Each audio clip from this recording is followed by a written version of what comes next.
Namo Amida Bu, The True Teaching on Amida Buddha and His Pure Land by Reverend Joshua Adrian Celia.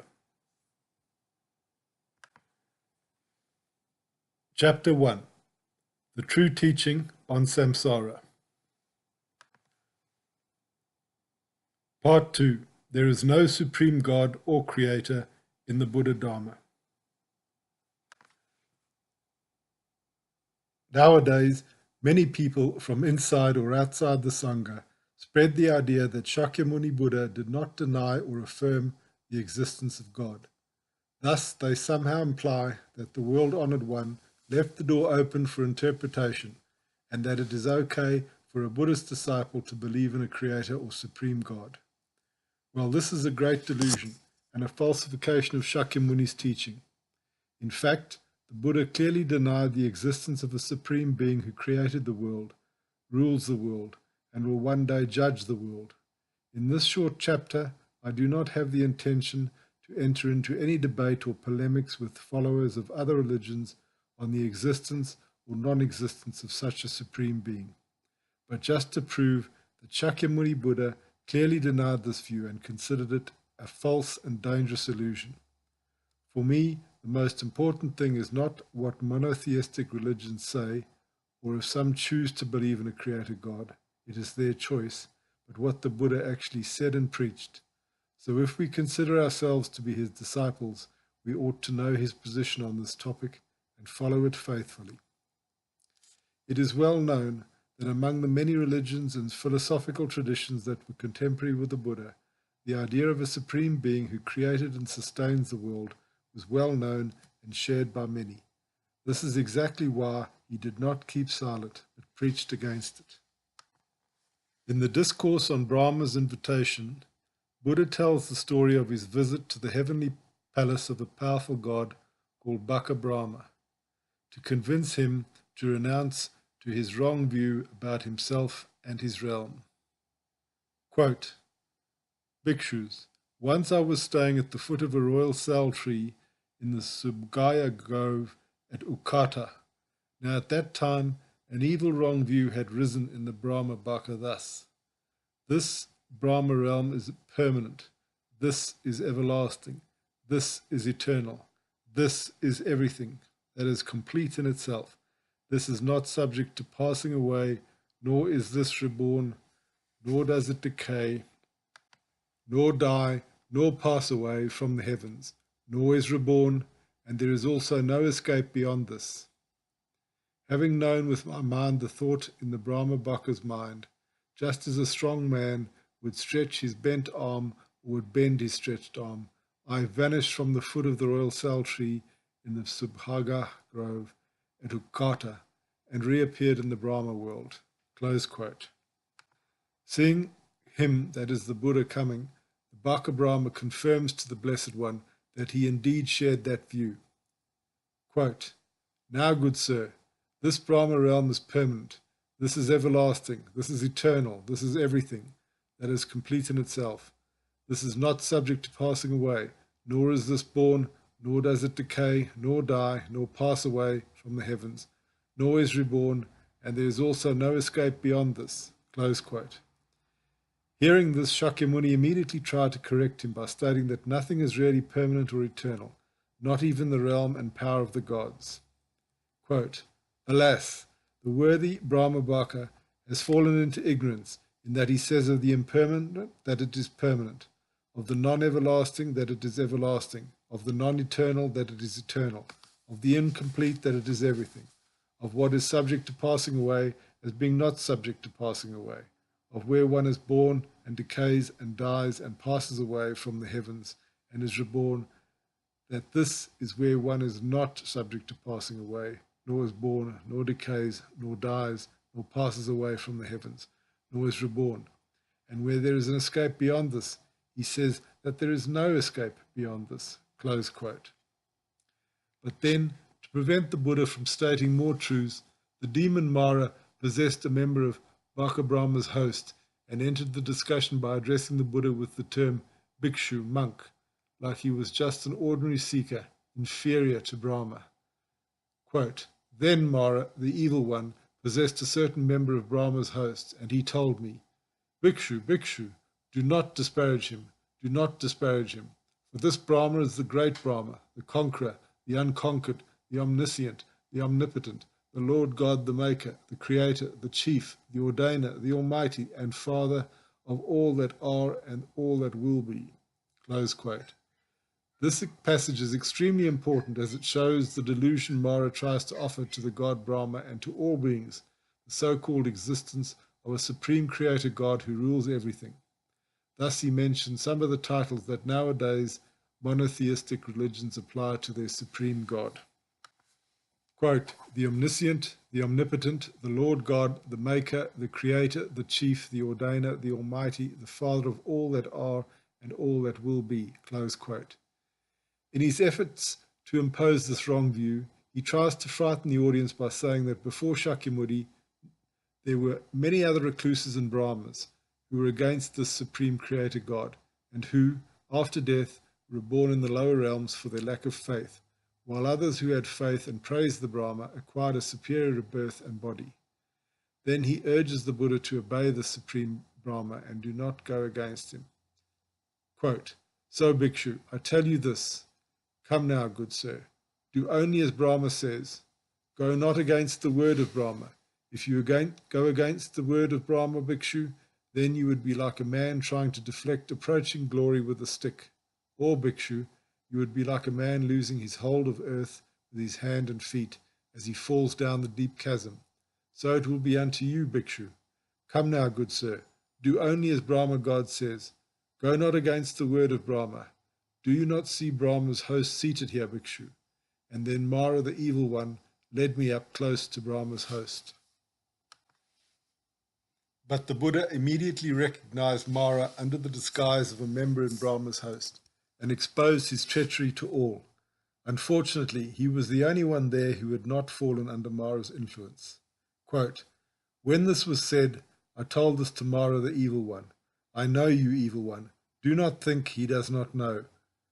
You are Mara the evil one, and Brahma's host and Brahma's retinue have all fallen into your hands. They have fallen under your power. You, evil one, think, this world has fallen into my hands. He, the Buddha too, has fallen under my power. But I have not fallen into your hands, evil one. I have not fallen under your power. Close quote. Thus, when Baka Brahma enters again into the discussions, he does so only to reassert his wrong views I mentioned above at the beginning of this article. Then, filled with his godly pride, he threatens the Buddha, trying to bring him into submission. Quote, Bhikshu, I tell you this, you will find no escape beyond, and you will only reap your share of toil and trouble. But if you will hold on to Brahma, God, you will be close to me, rest in my domain, so that I may work my will upon you and make you low and humble. Close quote. Not afraid, the Buddha speaks about the limitations of Brahma, proving to him that even if he now has, due to his previous karma, great power over a very large part of the universe, and knows everything high and low in it, still there are places of existence which are not under his domain, and gods, themselves unenlightened and not supreme, far more superior than him. Quote, I know your destiny, or karma, Brahma, and I know your splendor and your fall. Close quote. As far as the sun and moon course their way, lighting the quarters with their radiance, over that thousandfold world your might holds sway. There you know the high and low, and the lustful and the lust-free, such and such existences, the comings and goings of beings. Quote, thus Brahma, I know your reach and I know your radiance. The Brahma Baka has this much might, the Brahma Baka has this much power, the Brahma Baka has this much sway. But Brahma, there are three other bodies and worlds that you neither know nor see, but which I know and see. Thus the Buddha relates to him that his present situation is in fact an involution from higher states where he once dwelled. As everything that goes up must one day fall, Baka Brahma too fell from previous better realms when the good karma that brought him there was exhausted. Unfortunately, due to his ignorance and limited power, he cannot remember them, but the enlightenment's vision being all-pervading, the Buddha can see them. Quote, there is Brahma, the world called heaven of supreme light. Having arisen here, you fell from it. Because you have dwelt here for so long, your memory has lapsed, and so you neither know nor see it, but I know and see it. As such, Brahma, as regards direct knowledge, you and I are not of the same level at all. For how could I know less? Rather, I know more than you. There is Brahma, the world called heaven of universal purity. Having arisen here, you fell from it. Because you have dwelt here for so long, your memory has lapsed, and so you neither know nor see it, but I know and see it. As such, Brahma, as regards direct knowledge, you and I are not of the same level at all, for how could I know less? Rather, I know more than you. Lastly, there is Brahma, the world called heaven of greater fruits, that you neither know nor see. I know and see it. As such, Brahma, as regards direct knowledge, you and I are not of the same level at all, for how could I know less? Rather, I know more than you. Close quote. Then, in order to prove the limitations of Brahma, the Buddha challenged him to see who among them can vanish from each other's sight. Well then, good sir, I will disappear from you. Well then, Brahma, disappear from me if you can. Of course, Brahma was unable to prove his superiority and could not hide himself from the Buddha's unimpeded vision. Quote, then Baka Brahma thinking, I will disappear from Gautama the contemplative. I will disappear from Gautama the contemplative, was not able to disappear from me. As for the Buddha, this was not a difficult thing to do, and so he disappeared from Brahma and his retinue's sight, allowing them to only hear his voice. Quote, so then, bhikshus, I fabricated a fabrication of psychic power to the extent that Brahma, the Brahma assembly, and the attendants of the Brahma assembly heard my voice, but did not see me. Having disappeared, I recited this verse. Having seen danger right in becoming, and becoming searching for non-becoming, I didn't affirm any kind of becoming, or cling to any delight. Close quote. This amazes Brahma and his retinue, who start to recognize Buddha's superiority. But Mara again quickly intervenes and tries to convince Buddha to give up the teaching of such ideas and not to accept disciples. Quote, then Mara the evil one possessed a certain member of Brahma's host, and he told me, good sir, if that is what you know, if that is what you have understood, do not guide your disciples and renunciants. Do not teach the Dharma to your disciples and renunciants. Close quote. Again, he tries to frighten the Buddha by saying that those renunciants and spiritual seekers who did not like him and preached such ideas were reborn in lower states, while those who abstained and kept to themselves had a good rebirth. But the Buddha reveals the wicked intentions of Mara. Quote, I know you, evil one. Do not think he does not know. You are Mara, the evil one. It is not out of compassion for their welfare that you speak thus. It is without compassion for their welfare that you speak thus. You think thus, evil one. Those to whom the recluse Gautama teaches the Dharma will escape from my sphere. Close quote. So this is the reason why Mara tried to prevent the Buddha to teach the non-existence of a creator God, all-powerful and eternal, because such a teaching would free people from his influence. In this sutra, Mara is thus regarded not only as the celestial demon of the heaven of free enjoyment of manifestations of others, but also as impersonating delusion, ignorance, and all the internal and external obstacles that prevent enlightenment. Thus, according to the Buddha, the belief in a supreme God, creator and sustainer of the universe is a grave error, and an obstacle to true freedom from the repeated cycle of birth and death. In contrast to the various renunciants or spiritual seekers who believed in the eternal God creator Brahma, or those that Mara gave as an example before, the Buddha is a truly awakened one. Quote, those recluses and Brahmins of yours, evil one, who claim to be fully self-awakened were not fully self-awakened, but I who claim to be fully self-awakened am truly fully self-awakened. Evil one, the Buddha has abandoned the mental influxes that defile, bring renewal of being, give trouble, ripen in suffering, and lead to further birth, decay, and death. Evil one, he has cut them off at the root, made them like a palm tree stump, done away with them, so that they are not subject to further growth. In this manner, evil one, the Buddha has abandoned the mental influxes that defile, cut them off at the root, made them like a palm tree stump, done away with them, so they are not subject to further growth. Close quote. There are also other discourses in which Shakyamuni clearly denied the existence of a supreme God, and I plan to show them to you in my next articles in this category. Now, I just wish to insist a little more upon the situation described above. What we see in the sutra is a powerful God possessing a very long life due to his previous good karma from the past, who falls in the delusion that he is supreme in the universe and also the creator and master of the world.